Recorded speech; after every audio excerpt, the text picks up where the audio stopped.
کہ تقدیر کیا ہے. اگر سب کچھ پہلے سے ہی لکھا لکھایا ہے تو ہم اپنے اعمال کے ذمہ دار کس طرح ہوئے؟ پھر اعمال کی جزا و سزا کیسی؟ پھر جنت و دوزخ کے کیا معنی؟ وضاحت فرمائیں. بھائی سچی بات یہ ہے کہ اس سوال نے ایک عرصے تک مجھے بھی ستائے رکھا، اور میں سوچتا رہا کہ اگر واقعی اللہ تعالیٰ نے پہلے سے ہی سب کچھ لکھ دیا ہے کہ میں اتنے بج کر اتنے منٹ میں بیٹھ کے یہاں پہ ایک لیکچر دوں گا، یہ تقریر کروں گا، اتنے بج کر اتنے منٹ پہ نماز پڑھوں گا، اتنے بج کے اتنے منٹ پہ فلاں کو گالی دوں گا، فلاں کو تھپڑ ماروں گا، یہ پہلے سے ایک میرا شیڈول مرتب ہے اللہ کے ہاں، لکھا لکھایا پروگرام چھپا چھپایا موجود ہے. میرے کیا قصور؟ تو لکھنے والے کا قصور ہے. بات تو خطرناک ہے نا. تقدیر کیا ہے؟ عربی میں اس کے لیے ایک لفظ لکھا جاتا ہے دینی کتابوں میں، علم اللہ السابق،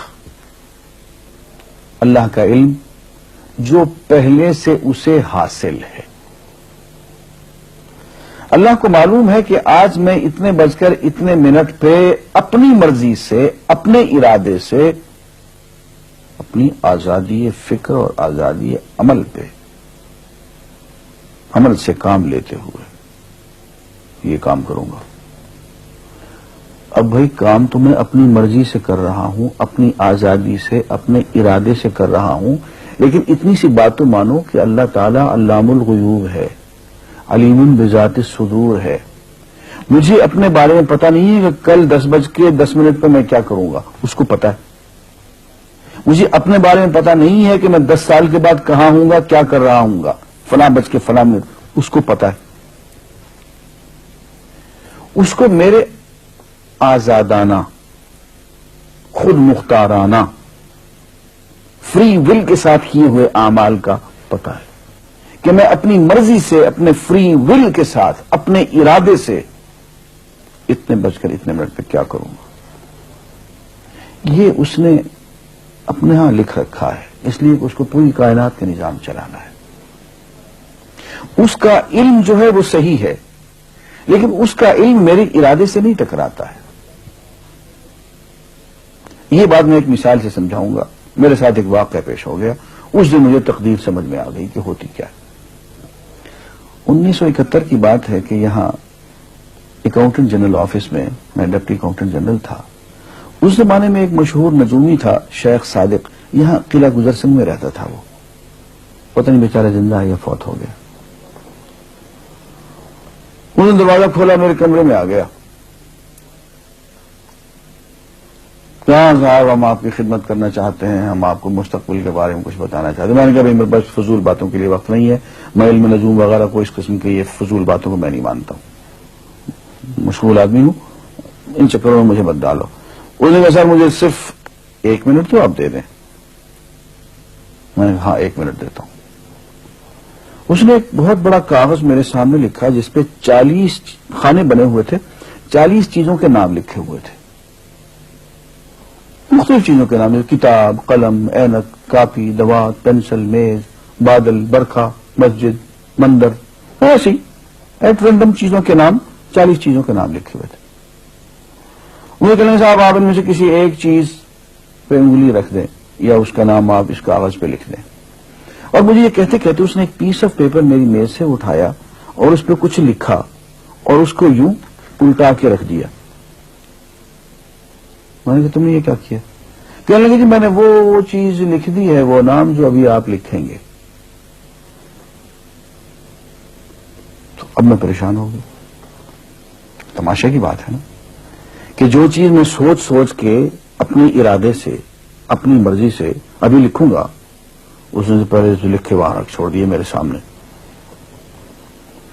اب میں سوچ میں پڑ گیا کہ یار وہ چیز لکھوں جو اس نے نہ لکھی ہو. کبھی میں اس کا ارادہ کروں، کبھی اس کا ارادہ کروں، تنگ آ کے آخر میں نے کسی ایک چیز کو لکھ دیا. میری یہ ہے. اس نے جب وہ الٹایا تو وہ وہی چیز نکلی. اب پتہ نہیں یہ کیا چکر تھا اس کا، خدا ہی جانے. کوئی اس کا علم ہوگا، کوئی فن ہوگا, کوئی تک بازی ہوگی, تک بندی ہوگی کوئی. لیکن اس دن مجھے پتا چلا کہ یار اس کو جو کچھ میں نے لکھا ہے اپنے ارادے سے لکھا ہے, اپنی مرضی سے لکھا ہے, اس سے پابند ہو کے نہیں لکھا. کبھی اس میں انگلی لگاتا تھا, کبھی اس پہ, آخر چن کے ایک لکھا میں نے. لیکن اس کمبخت کو پہلے سے پتا تھا کہ میں کیا لکھنے والا ہوں, اور اس نے پہلے سے وہاں لکھ کے رکھا ہوا تھا. میں نے کہا یار ایک محدود علم والا آدمی میرے آئندہ کے اعمال کو اپنے ہاں لکھ کے رکھ سکتا ہے. چن کے وہ عمل میں اپنی مرضی سے کر رہا ہوں, اپنے ارادے سے کر رہا ہوں, کوئی مجبوری نہیں ہے اس میں, لیکن وہ میری مرضی والا عمل, میرے اپنے ارادے سے کیا ہوا عمل, پوری آزادی کے ساتھ کیا ہوا عمل, اس نے پہلے سے اپنے یہاں لکھ کے رکھا ہوا. یار اگر یہ انسان کر سکتا ہے تو رحمان کیوں نہیں کر سکتا؟ اس نے میرے سارے اعمال جو میں آئندہ چل کے کرنے والا ہوں, وہ سارے کے سارے اعمال اس نے اپنے یہاں لکھ کے رکھے ہیں. اس کو انتظام کرنا ہے, میرے رزق کا انتظام بھی کرنا ہے, آگے میری زندگی, میری موت, میری قبر میں اکوموڈیشن کا پتہ نہیں کہاں کا میرے اس نے انتظامات کرنے ہیں. تو میرے بارے میں اس نے سارا کا ڈاٹا کلیکٹ کر کے رکھا ہوا ہے اپنی انفارمیشن کے لیے کہ یہ اپنی مرضی سے کیا کیا کچھ کرے گا. تو اس کے لکھے ہوئے ہونے سے میری مرضی ختم نہیں ہوتی, میری ذمہ داری ختم نہیں ہوتی, میرا ارادہ, میری فری ول ختم نہیں ہوتی. یہی وجہ ہے کہ ہم جو اعمال کرتے ہیں اس میں سے اللہ تعالیٰ اس کی کچھ ذمہ داری ہم پہ ضرور ہوتی ہے. کچھ کام اللہ تعالیٰ کا ایک نظام ہے, اس میں شاید ہماری ذمہ داری نہ ہو, وہاں جبر ہو, لیکن کچھ اعمال ایسے ہیں جن میں خالصتاً ہمیں آزادی حاصل ہے, ہمیں اختیار حاصل ہے, ہم ان کے ذمہ دار ہیں, ہمیں ان پہ جزا ملے گی, ہمیں ان پہ سزا ملے گی, اللہ تعالیٰ بچائے. اور جزا ملے گی تو جنت ہوگی, سزا ملے گی تو دوزخ ہوگی. لیکن آزادی عمل اور ارادہ ضرور ہے. یہ الگ بات ہے کہ اللہ تعالیٰ کو پہلے سے ہی معلوم ہے کہ ہم اپنے ارادے سے اور اپنی آزادی اور اپنی مرضی سے ہم آج اور کل اور پرسوں اور سال بھر کے بعد اور 10-20 سال کے بعد ہم کیا کیا کریں گے, اس کے ہاں لکھا ہوا ہے. وَعِندَهُ عِلْمُ الْكِتَابِ, اس کے ہاں وہ سب کچھ لکھا ہوا ہے. لیکن ہم جو کرتے ہیں اپنے ارادے سے کرتے ہیں اور اس کے ذمہ دار ہیں. وآخر دعوانا الحمدللہ رب العالمین.